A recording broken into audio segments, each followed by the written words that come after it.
이 시간은 추홍교회 신재철 목사님께서 경계표와 선 이라는 제목으로 말씀 증거하실 때 은혜 받으시기 바랍니다. 다시 만나게 돼서 반갑습니다. 우리 권사님 기도하실 때 공산주의라는 말씀이 나왔는데, 공산주의는 사유재산제 대신에 재산의 공유를 실현시켜서 계급이 없는 평등사회를 이룬다는 운동과 사상을 가리킨다고 사전은 명시하고 있습니다. 사회주의는 뭘까 하고 찾아봤더니 자본주의가 낳은 모순을 해소하고 생산수단을 사회적으로 공유하는 사회체제를 통해서 모든 사람이 평등하게 살게 하는 그런 운동과 사상을 사회주의라고 표현을 했습니다. 공산주의나 사회주의가 소련의 붕괴를 통해서 실패한 주의와 사상이라는 것을 역사는 분명하게 보여주고 있지요.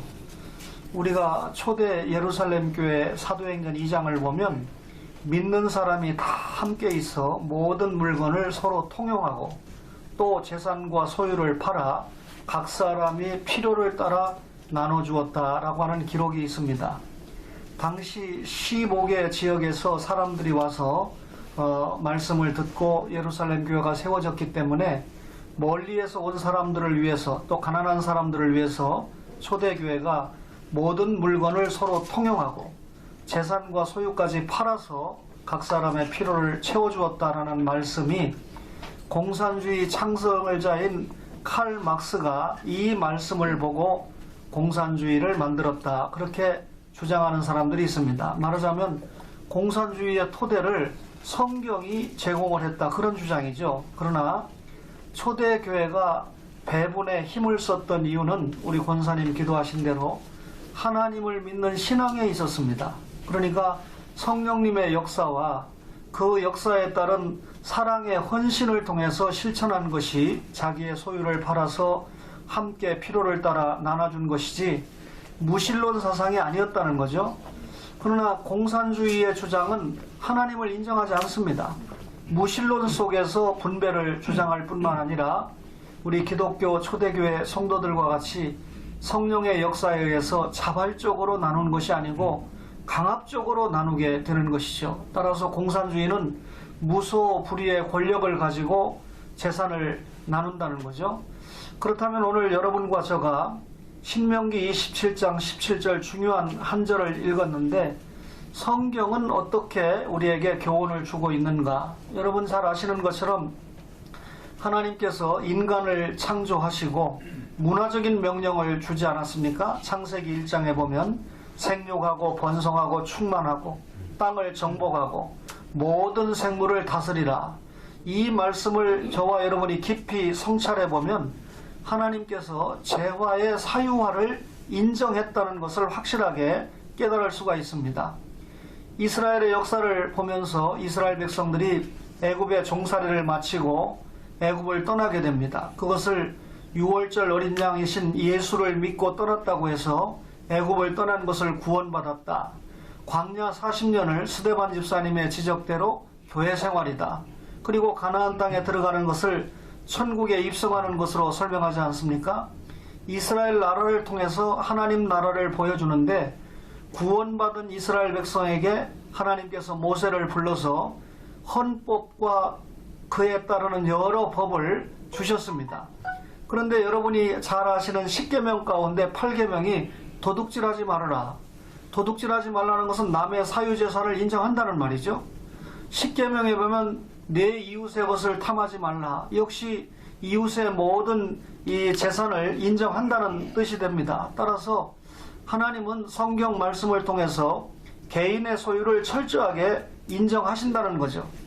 이스라엘 백성들이 광야에서 시내 광야에서 금송아지 우상을 만들어 섬기는 그런 과오를 죄를 범했습니다. 하나님의 심판을 받을 수밖에 없는 상황에서 출애굽기 32장에 보면 모세가 하나님 앞에 열심히 중재 기도를 합니다. 그런데 모세가 막연하게 기도한 것이 아니고 하나님, 아브라함과 이삭과 야곱에게 가나안 땅을 주신다고 약속하지 않았습니까? 그것을 영원한 기업으로 주신다고 약속했는데 지금 광야에서 저들을 다 죽이신다고 하면 하나님이 약속을 어기시는 분이 아닙니까? 다시 말하면 가나안 땅을 주신다고 약속한 것은 결국 개인의 사유재산을 인정한 것을 들어서 기도한 것입니다. 민수기 26장에 가면 이스라엘 백성들이 이제 여호수아를 통해서 가나안 땅을 정복하고 땅을 분배하게 되는데 정확하게, 공정하게, 공평하게 명수대로, 가족대로 땅을 분배하게 됩니다. 다시 말하면 민수기에서 땅을 정확하게 분배함으로 말미암아 기업을 개인적으로 인정하고 분배했다는 뜻이죠. 오늘 읽었던 신명기 27장 17절에 보면 그의 이웃의 경계표를 옮기는 자는 저주를 받을 것이라 할 것이요 그랬는데, 여기 경계표라고 하는 것은 땅의 경계를 표시하기 위해서 세운 편말이나 도를 말합니다. 다시 말하면 하나님께서 주시겠다고 하는 땅을 가족의 수대로 분배를 했는데, 그것이 이제 개인적으로 분배를 받았다고 하는 법적 증거물로 남긴 것이 경계표가 되는 것입니다. 그러면 여러분이 경계표가 적어도 세 가지 의미를 가지고 있는데, 이스라엘 백성들이 애굽에서 종살이할 때는 신앙의 자유가 없었죠. 애굽에서 나올 때 예수 믿고 구원받았다고 표현하지 않았습니까? 따라서 경계표를 세웠다라고 하는 것은 비로소 하나님의 구속운동에 동참해서 자유시민이 됐다라고 하는 종교적인 표가 됩니다. 이제 이스라엘 백성들은 하나님의 백성이고 신앙적으로 자유한 백성이 됐다라고 하는 표가 경계표죠. 뿐만 아니라 이 경계표는 이스라엘 백성들이 이제 기업을 소유함으로 말미암아 비로소 이 땅을 소유한 사람들이 이스라엘 백성이다.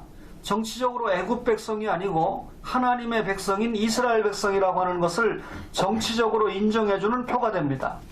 뿐만 아니라 이스라엘 백성들이 기업을 처음에 동등하게 분배를 받았죠. 따라서 기본적인 생존권을 다 하나님 앞에 받았다라고 하는 경제적인 측면에서도 중요한 표가 되는 것이 경계표가 됩니다. 경계표는 한마디로 말하면 개인의 사유재산을 인정을 했다라고 하는 것을 말씀하는 거죠. 오늘 제목이 경계표와 선 혹은 선행인데, 기독신자는 공산주의와 달라서 자신이 받은 소유를 근거로 해서 선행을 한다는 것입니다. 시간이 짧지만 구약성경 전체를 보면 모든 소산물의 첫 소산물, 그러니까 생산하는 이 산출물의 첫 소산물은 기업이 없는 제사장을 위해서 사용을 했습니다. 그리고 11조는 기업이 없는 레인이나 과부나 객이나 고아를 위해서 사용을 했다는 것이죠. 오늘날 교회도 상당한 헌금을 사실상 예배당을 짓거나 부동산을 확보하는 데 사용하는 것이 아니고 구약 성경의 정신대로 기업이 없는 레인이나 과부나 객이나 고아라고 하는 것은 소위 소외계층, 이들을 위해서 많이 교회가 눈을 돌려야 된다라고 하는 교훈을 주고 있습니다. 이스라엘 백성들이 추수기를 맞이할 때 수확물을 다 주인이 챙기지 말고 명령을 해서 하나님께서 좀 일부 이삭을 이 밭에다가 남겨놓아라. 그러면 추수가 끝나고 나면 소외 계층들이, 과부나 가난한 사람들이 그 수확물을 주어서 삶을 유지하지 않습니까? 보아스가 룻을 위해서 그렇게 종들에게 명령한 것이 룻기서 2장에 나타나고 있습니다. 보아스의 경우에 자기의 소유를 통해서 철저하게 선행을 했다라고 하는 것을 보여주고 있는 것이죠. 따라서 예수 믿는 기독교 신자들은 개인의 소유물을 통해서 선을 행해야 된다라고 하는 것을 철저하게 성경 말씀은 알려주고 있습니다.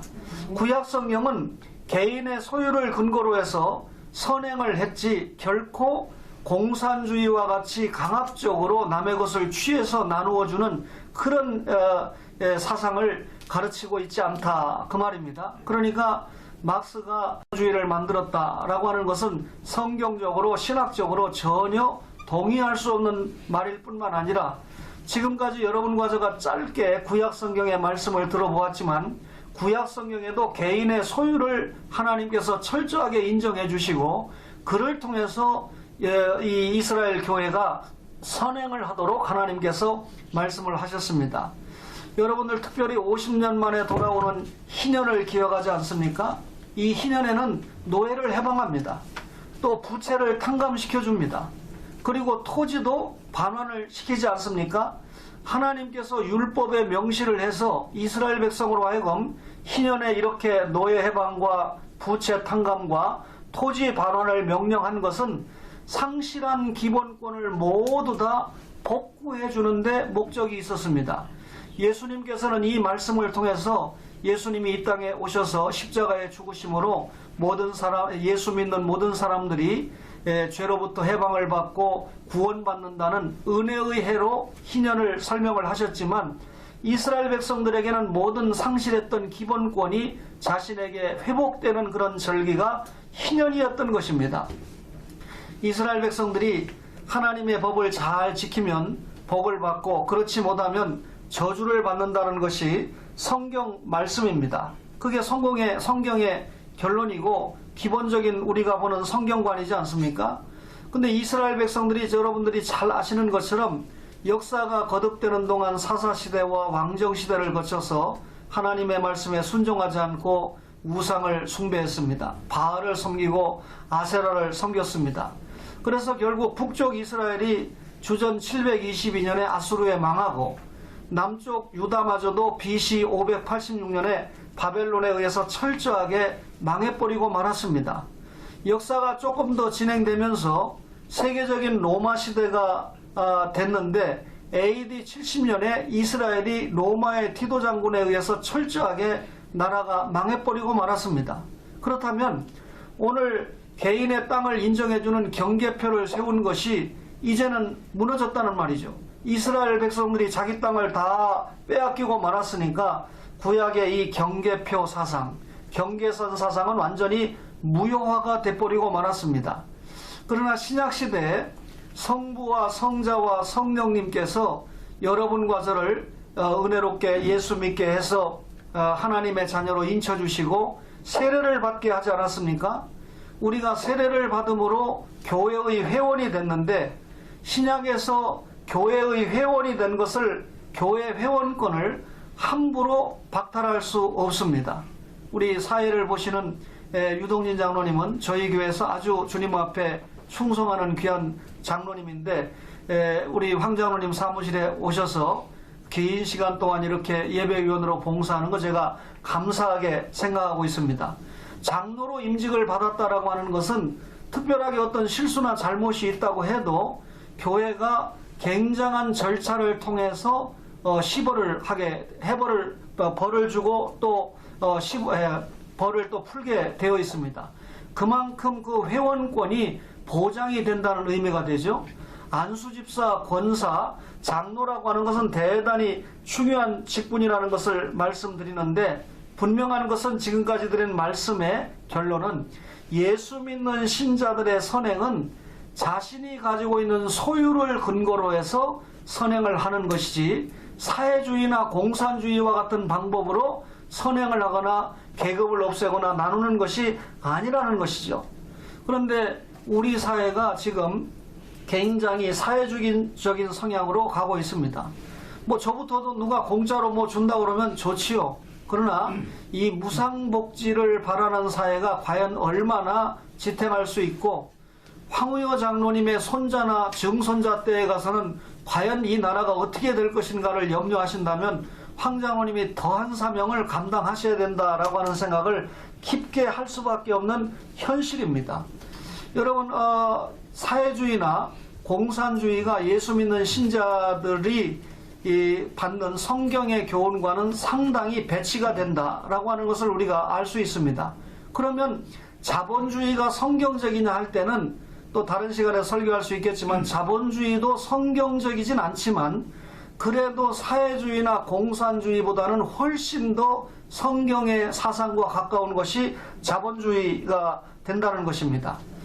지금 이 목회자들 가운데도 사실 이 사회주의 사상을 지지하는 목회자들이 상당수가 있습니다. 이유는 1970년대 혹 80년대 이 민주화 시기에 공부를 하면서 좌익의 사상에 물들어서 신학적으로도 용공, 또 좌익에 물든 신학 사상을 받은 사람들에 의해서 한국교회 적지 않게 지금 파급이 되고 있는 이런 현실입니다. 성경을 아무리 보아도 이런 이 목회자들의 신학 사상이나 또 저들의 목회 사상에는 동의할 수 없는 현실이라는 것을 보게 되지요. 오늘 이 자리에 참석하신 여러분들이 그래도 나라와 민족을 위해서 기도하시고 특별히 이 지역사회를 위해서 여러 가지로 하나님 앞에 사명을 감당했던 교회를 통해서 가정을 통해서 또 황장로님을 중심으로 해서 사명을 감당했던 귀한 분들이 이 예배를 계속해서 여기까지 유지를 해오고 있습니다. 우리 황우여 장로님을 위시한 여러분들이 오늘 이 말씀을 받고 과연 이 나라가 어떻게 가고 있는가를 성찰하면서 이 역시 결과는 하나님의 뜻입니다. 하나님의 주권과 섭리하에서 이루어지는 일이기 때문에 그러나 그 속에서도 우리가 역사를 성찰하고 우리가 감당해야 될 책임의식을 가지고 사명을 감당해야 된다라고 하는 생각을 가지게 됩니다. 제가 한 두어 주 전에 저 대구 밑에 있는 도시에 삼선시장, 민선시장을 한 분을 만났습니다. 그런데 그분을 만나니까 자연스럽게 황장로님에 대한 대화가 되지 않았겠어요? 그런데 그분이 하는 말이 뭐 황장로님에 대해서 이런저런 칭찬을 많이 합니다. 그런 분이 없습니다. 제가 안웅교도 여러분 잘 아시잖아요. 그런데 마지막에 하는 말이 저의 눈을 둥그렇게 뜨게 합니다. 그런데 그 황우여 장로님에게 그렇게 훌륭하시지만 한 가지 약점이 있습니다. 그래요. 그래서 도대체 우리 황장로님이 가지고 있는 약점이 무엇일까 봤더니 그분이 감옥살이를 알아본 것이 약점이라는 거예요. 그래서 제가 이게 추가 설명이 필요하잖아요. 제가 잘 이해를 잘 못하겠네요 하니까 이분이 민선 삼선 시장을 하다가 그 지역사회 국회의원을 통해서 무슨 문제가 있었든지 감옥에 가게 됐습니다. 근데 감옥에 가기 전에는 예수님을 전혀 몰랐는데 자기가 감옥살이를 하면서 성경을 읽기 시작했는데 도대체가 무슨 말인지 하나도 모르겠다는 겁니다. 그래서 교회 다니는 사람들이 이 성경을 왜 읽고 왜 교회를 다니는지 이해가 안 가더라는 거예요. 그래서 그것을 이해하기 위해서 목사님을 만나게 되고 성경의 좀 물줄기를 듣고 또 신학책을 읽으면서 자기가 이 성경이 무슨 말씀이구나 하는 것을 깨닫게 되면서 감옥에서 예수님을 만나게 됐다는 거죠. 그러면서 자기가 감옥에서 은혜 받은 걸 들어가지고 쭉 이야기하면서 황장로님이 감옥에 갔다 오셨으면 큰 정치인이 더 되실 수 있다 이런 논리를 전개해서 황장로님은 감옥에 안 갔다 오셔서 이렇게 주님을 만났고 아버지가 이런 분이었고 그 당시에 황장로님이 서구로 가셨던 것도 아버지가 그 얘기하니까 이분이 깜짝 놀래요. 황동주 장로님이 너무 훌륭하시다는 겁니다. 그러니까 아버지의 명에 따라서 네가 당대표 할 때 공천을 못 준 사람들이 다 이리저리 나가버리면 그게 안 좋았던 것과 마찬가지로 너가 공천을 못 받았다고 다른 데로 가라 해서 그걸 어기고 무소속으로 나오면 그게 안 되지 않느냐는 아버지의 뜻에 따라서 당명에 따라서 갔다가 어려움을 당했다는 얘기를 하니까 딱 승복을 하더라고요. 여러분 제가 저희 아버지가 지난주 월요일 날 하나님의 부름을 받아서 장례를 했습니다. 마산에서 돌아가셨는데 유족들도 그렇고 그래서 운구를 해서 인천에서 해야 되나 걱정을 많이 했는데 고심을 하다가 결국 인천으로 옮겼습니다. 우리 박광희 보좌관님이 소개를 해줘서 연수장례식장에 잘 모셔서 장례를 잘 했는데 코로나 사태에도 불구하고 많은 분들이 오셔서 위로를 해주셨어요. 물론 저희 교회 6분의 장로님은 말할 것도 없고 황장로님과 이 자리에 계시니 정치하시는 우리 재갈원영 의장님이나 양혜진 의원님이나 다 오셨고 또 민현주 전 의원님까지 이렇게 오시고 해서 제가 사랑을 많이 받았습니다. 장례가 마쳐지고 난 다음에 우리 황장로님을 위시한 여러분들이 다녀가는 것을 알고 저희 아버지가 참 행복한 장례를 했다라고 하는 분들 여러 평가를 받았는데 그 중에 저희 교단에 지금 92세가 된 유윤욱 목사님이 직접 전화를 걸어서 황우여 장로님이 오신 부분에 대해서 말씀을 한 것을 제가 녹음까지 해놨습니다. 제 이 핸드폰으로 92세 된 어른이 전화를 하셔서 그런 말씀을 하니까 무슨 얘기입니까? 황 장로님은 재산도 가지고 있으시지만 그동안 누려왔고 이루어왔던 권세도 가지고 계십니다. 누가 이야기를 해도 황 장로님이 죽은 권력이다 이렇게 말하는 사람이 없더라고요. 황 장로님이 지금까지 걸어오신 모든 이 살아온 과정이 누구에게든지 위로를 줄 수 있는데, 저희 집에 개인적인 얘기지만 장례식에 한번 황 장로님이 다녀가신 것도 저와 저의 가족들에게 또 유족들에게 친구들에게 굉장한 위로가 되었다는 것입니다. 우리 지나간 길에 제가 기록을 많이 했지만 우리 황 장로님을 통해서 여러 가지 나타난 중요한 일들이 많이 있지 않습니까? 국회에 계시면서도 남들이 하지 못한 선한 일들을 많이 하셨는데, 지나놓고 보면 다 우리 장로님의 정치력이었지만 그 기저에는 예수 믿는 신앙이 바탕이 되었다라고 하는 것을 우리가 확실하게 알 수가 있습니다. 그렇기 때문에 많은 분들이 황 장로님에 따라서 토요 예배도 하고 뭐 이렇게 예배를 하지만 자기가 일선에서 물러나면 그 예배는 사라집니다. 그러나 우리 장로님은 현재까지도 이 예배가 지속되면서 결국 하나님을 기쁘시게 했고, 그렇기 때문에 하나님께서 황 장로님과 함께한 분들을 통해서 어떤 경우든지 여러 가지 일들을 감당하게 하실 것이다. 뭐 제가 이 지역의 국회의원이 된 현재의 여당 두 분을 뭐 미워하거나 그러진 않지만, 황 장로님이 이루어놓은 모든 토대가 결국 상대당으로 다 넘어간 지역이 돼버렸다라고 생각하니까 마음에 아쉬움이 있더라고요. 신앙적인 아쉬움이죠. 그래도 황 장로님께서 이 지역을 관할하실 때는 신앙적으로 우리 교회나 기독교 신자들이 참 신이 났었는데 하는 마음을 생각하니까 마음이 아프더라고요. 그러나 이런 아픔을 또 하나님께서 언젠가는 만져주실 때가 있을 것입니다. 황 장로님은 좋은 후배 정치인을 기르기 위해서 기도하고 계신 분인데, 지금까지 황 장로님이 가지고 계신 모든 재산, 이 재산은 가지고 있는 물질뿐만 아니라 재능, 은사, 달란트 이거 다 포함하는 것이죠. 이를 통해서 우리 장로님이 성령님의 역사에 의해서 사랑의 선행, 오늘 이 경계표 말씀을 드렸습니다.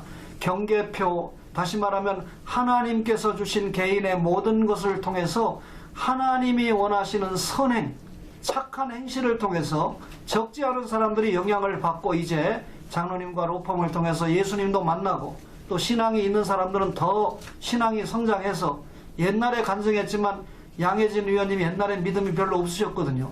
근데 지금도 이렇게 나오시는 거 보면 믿음이 굉장히 좋아지셨어요.